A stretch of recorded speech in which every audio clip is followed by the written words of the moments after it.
I wanna be a doula. Like Batula, I wanna be a doula.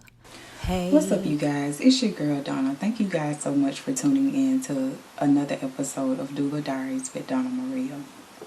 On today's episode, we're going to be talking about the most taboo topic in our society today, sex. And based on my experiences around sex, as well as my journey with celibacy. So today is in no way the ideal conversation about celibacy. Definitely took me a while to get to this journey. I've had so many mishaps, so many poor decisions, so many mistakes.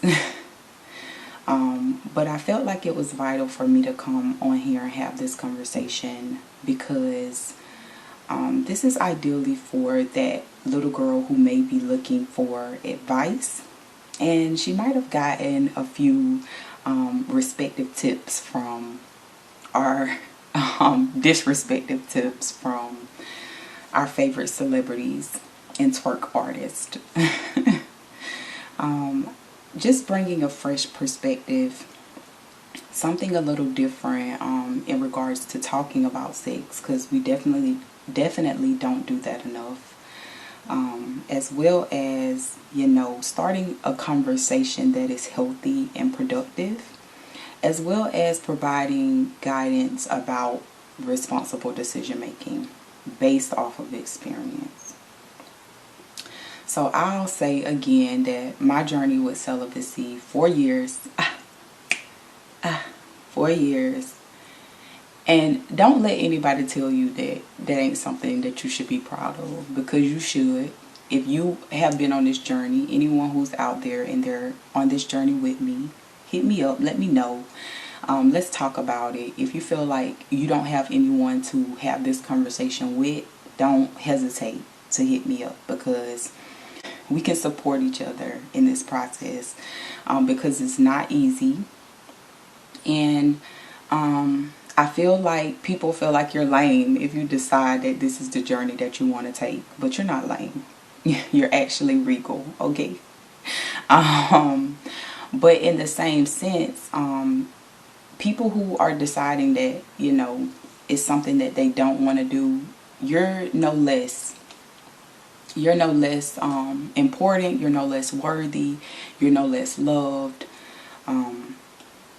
So I think it's all about a choice, and I think that you have to have you have to have viable reasons as to why you're making particular choices.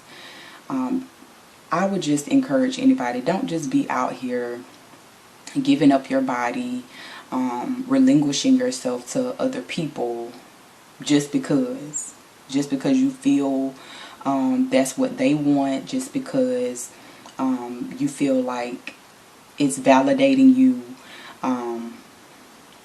Don't do it just because. Have a valid reason as to why you're partaking in the activity of sex. So the question of the day was, is it worth it? Ideally, I would say that this was one of the toughest decisions that I made in my life, because it required uprooting, debunking, negating the notion around sex, the ideals around sex. But was it worth it? I would say it's well worth it, only because there are a lot of things that you gain in the process of choosing celibacy. Number one thing that I gained was my coochie bag. And I say that because a lot of times we have been conditioned to just partake in this act of sex, and we get into the notion of automatically responding with sex. So giving ourselves away in a way that is an automatic response. You feel like if you get into a relationship with someone that it automatically results or ends with sex. And that should be the last thing on your mind, honestly, because sex tends to cloud our judgment.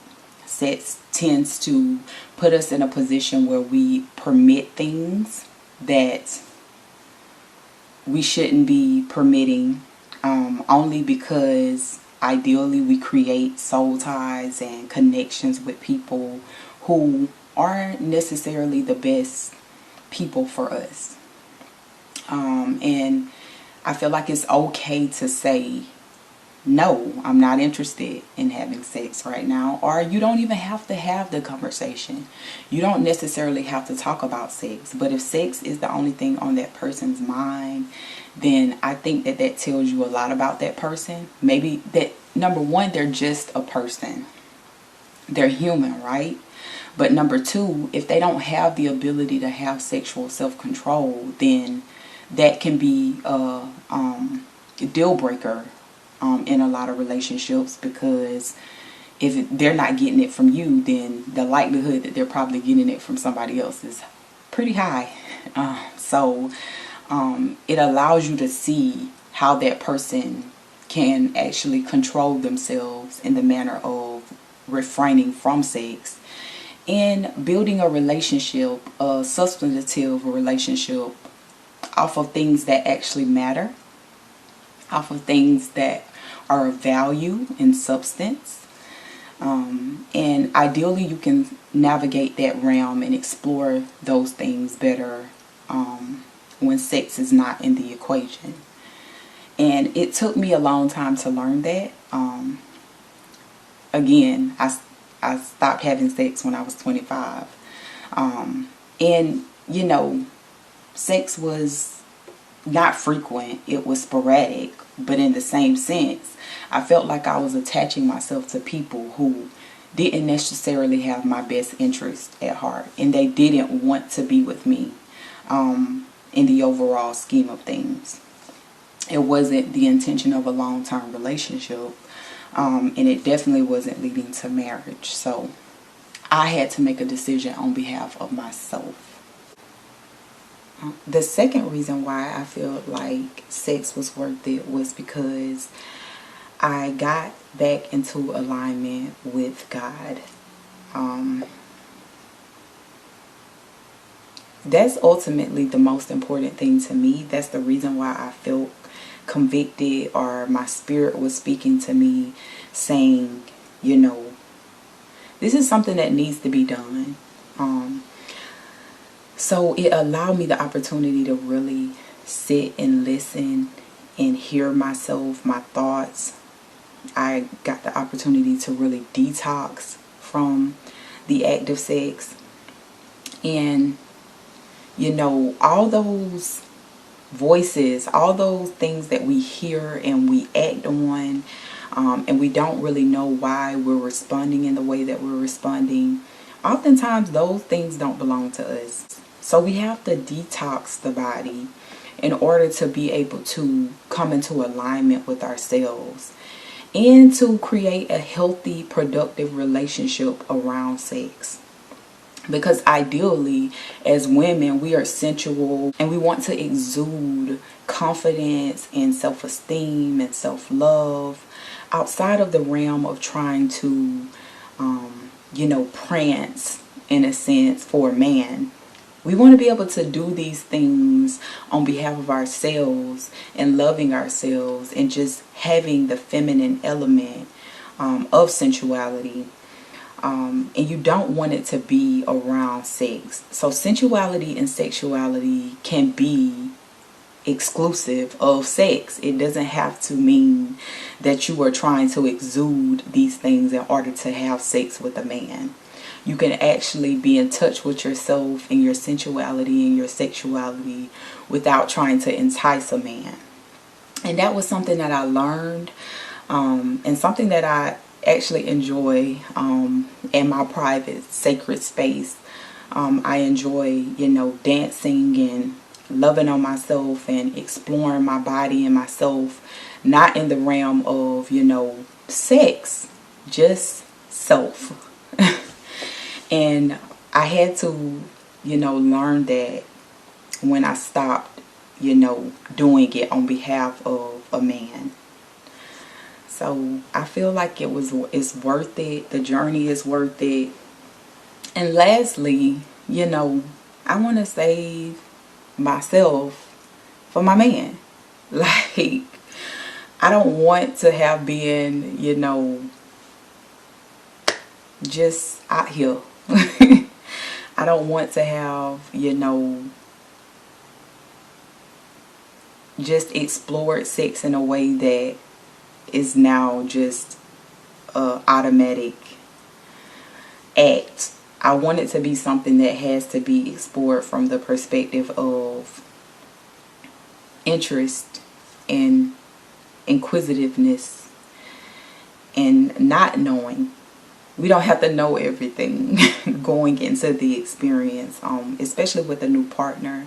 I feel like if education isn't at the forefront of that experience, or inquisitiveness isn't, then things get rather boring. And I feel like it just leads to just wanting that new, fresh feel, instead of the idea of keeping it fresh and keeping it, new and exciting. So I feel like that's something that I want to be able to engage with a partner in, a significant other, a soulmate, a husband, all of those things in one. So just refraining from the act of sex, and then having that anticipation and that excitement around exploring it on a new level with a new person. And can't nobody say over the last 4 years that they done had me. So, I think that that's something to be proud of and excited about.